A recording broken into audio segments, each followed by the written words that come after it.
Talaga? Magtatabo daw siya ng tubig. Saan ka niya magtatabo ng tubig? Ha? Malayo ba yun? Ha? Malayo? Oo. Ikaw ang nagtatabo niyan? Diyan mo sinasakay? Hinihila mo yan? Ikaw ang naghihila? Oh.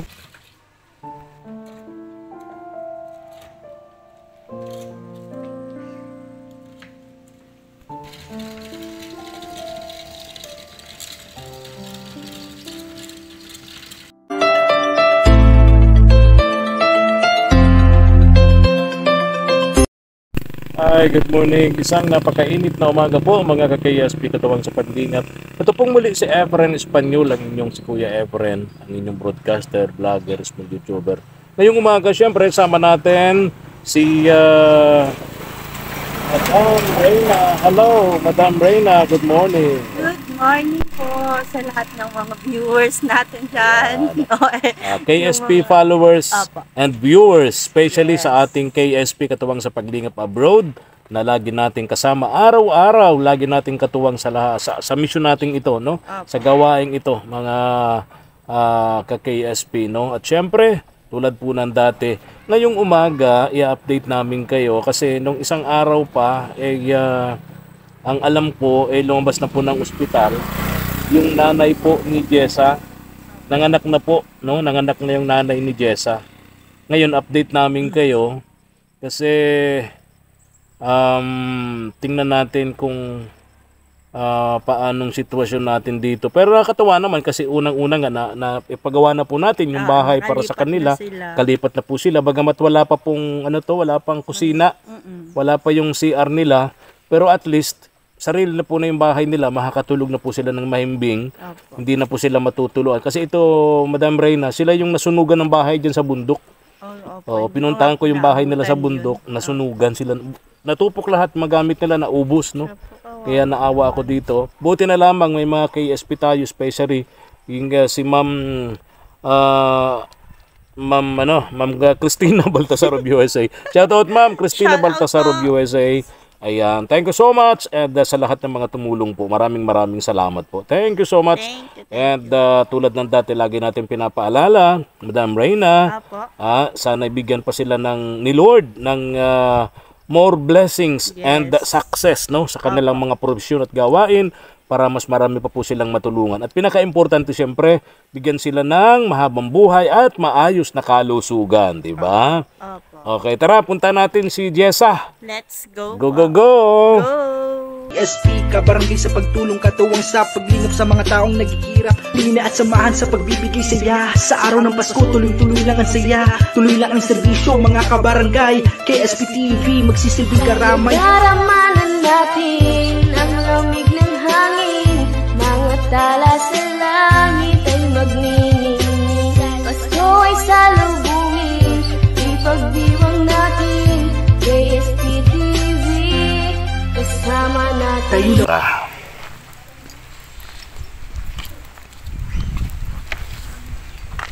Tao po.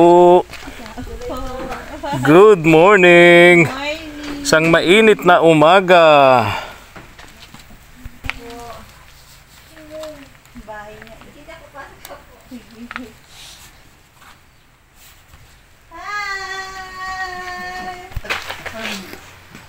Oh, kumusta kayo?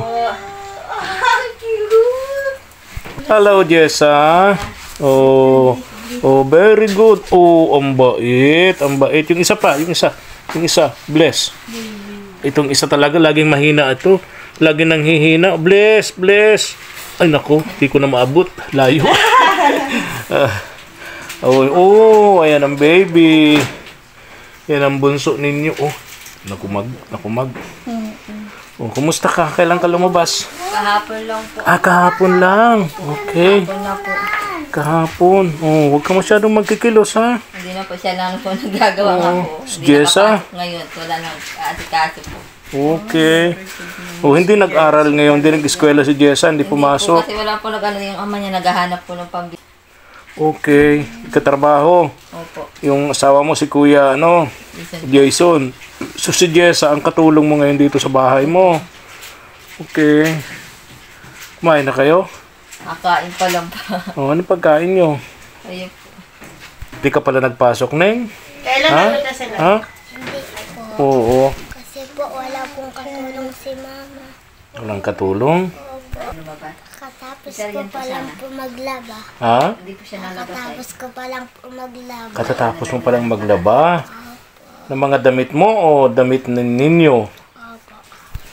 Damit po namin lahat, pati po yung damit ng baby. Nilabahan mo? Opo. Very good talaga si Jessa, no?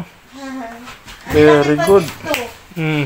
Parang ito ang pinakamalaki. Ay po rin, nagluto na pa ako. Makain na lang po kami. Oh, very good. Nagluto na daw siya. Anong niluto mo, Jessa?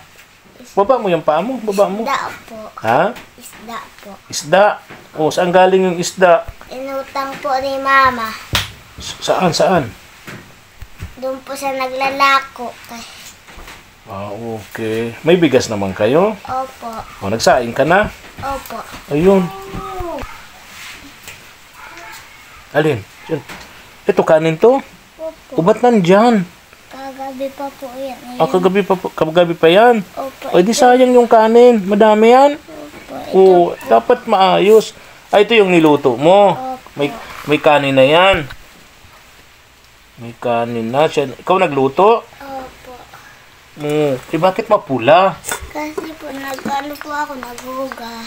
Ah, nasubrahan ng luto. Kaya nagpula yung kanin. Natutong. Oh, nasaan yung ulam mo? Niluto mo ikaw din? Opo. Oh, ba't ang daming sabaw?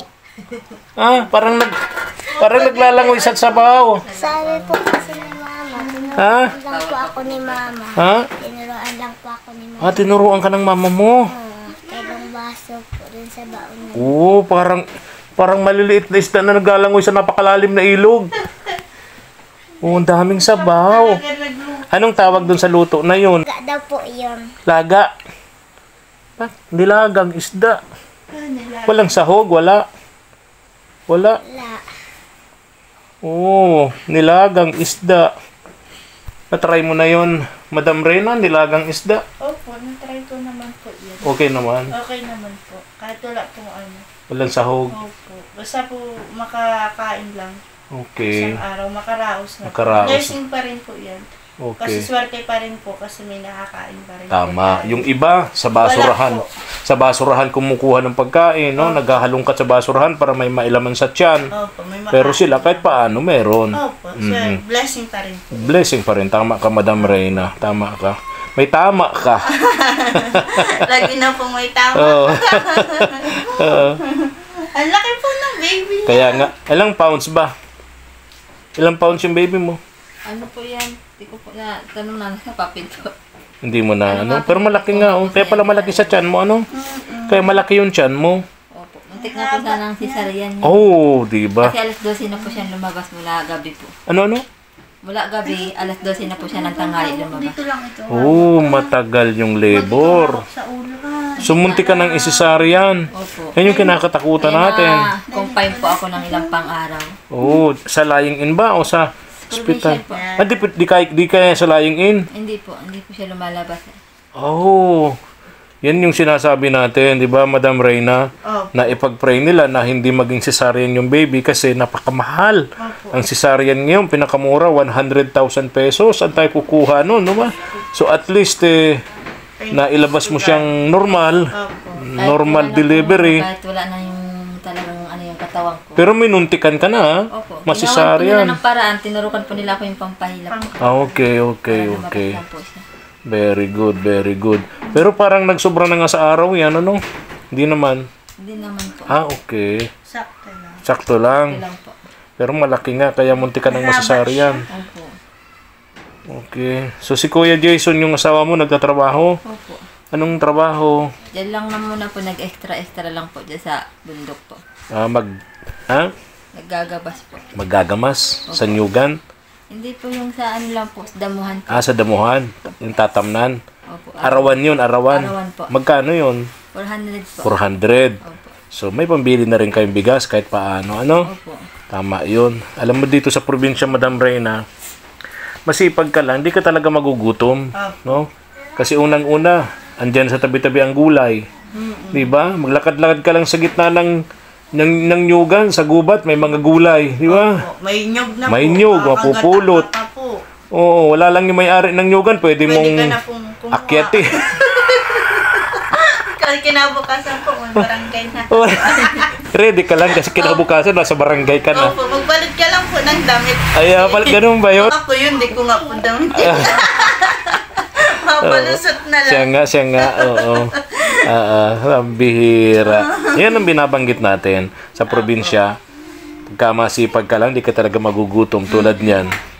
Si Kuya Jason, yung asawa niyo, nagtrabaho ng arawan, nagagamas sa taniman, no? Mamayang hapon, pag uwi niya, may 400 pesos siya. Opo. Bili siya ng bigas, bili ka ng ulam, di ba? Opo. Maghapon konsumo na rin yun eh, no? Magkano ang bigas ngayon? Lagay mo na ang bigas 60. So 120 yung 2 kilo. O, di ba? May mabili pang panggata. Yung pang bata ano ba yan? Breastfeed ba yan? Breastfeed. Very good. Oh. Kasi kung sa gatas pa, napakamahal. Opo. Mahirap ng gastusan, ano? Okay. Update lang namin yung mga followers natin, yung mga nag-aabang sa inyo, especially dito sa kay Jessa na napaka-bait at napakasipag na anak mong si Jessa, ano? Talagang tulong. Imagine kung wala itong anak mo, sino na magiging katulong mo ngayon dito, no? Ang asawa mo naman naghahanap buhay, yung maliliit pa itong ibang kapatid niya, no? Ngayon, naglaba, nagluto, kasi bawal sa'yo magkikilos, no? Bawal pa po. Baka mabainat ka. May isa akong message na na-receive kaninang umaga, humihingi ng tulong, nakakonfine sa ospital, nabainat. Laki ng gastusan sa ospital. Kaya napakahirap nun, ha? Ingat-ingat ka. Kamunya magagawa. Oo. Kaya si Jessa naman ang mamumroblema, hindi siya makapag-aral. Opo nga po. Ha? Sabi ko bukas, pag-aaralin ko naman po siya. Dito naman po yung ama. Okay. So, pag nandito yung tatay, Wala. eskwela siya. Pag wala yung tatay, absent siya. Asya po. Okay. Very good. Talaga? Magtatabo daw siya ng tubig. Saan ka rin magtatabo ng tubig? Ha? Malayo ba yun? Ha? Malayo? Oo. Ikaw ang nagtatabo niyan? Diyan mo sinasakay? Hinihila mo yan? Ikaw ang naghihila? Okay. Yan yung dating, di ba nakita ko na to doon sa nasunog yung bahay, ano? Ginagamit mo talaga yan sa pagtatabo? Oo. Ilang balikan nito? Ano tong tatabo mo? Inumin o panghugas lang ninyo? Ano? Inumin po. Inumin. Madam Rain, halika. Di ba nakakatuwa tong batang ito? Opo. Matapos siyang maglaba, Luto siya. nagluto siya. Ngayon naman, Naghugas pa po siya ng ano. ngayon naman, magtatabo siya ng tubig. Ikaw ba naranasan mo yan? Nagtabo man po ng tubig pero Yung sunod-sunod na sunod po hindi po. naglaba. Opo. Naglaba, nagluto. Ngayon magtatabo Murang edad ng tubig. po niya. Ha? Murang edad po niya na Kaya- naranasan na po. Ilan taong ka na, Ne? 8 po. 8 years old. Diba? Kumbaga yung kanyang kabataan, inagaw na ng kahirapan. Opo. Namumulat agad siya sa kanya. Namulat agad sa kahirapan. Na hindi katulad ng mga ibang bata po dyan. Oo.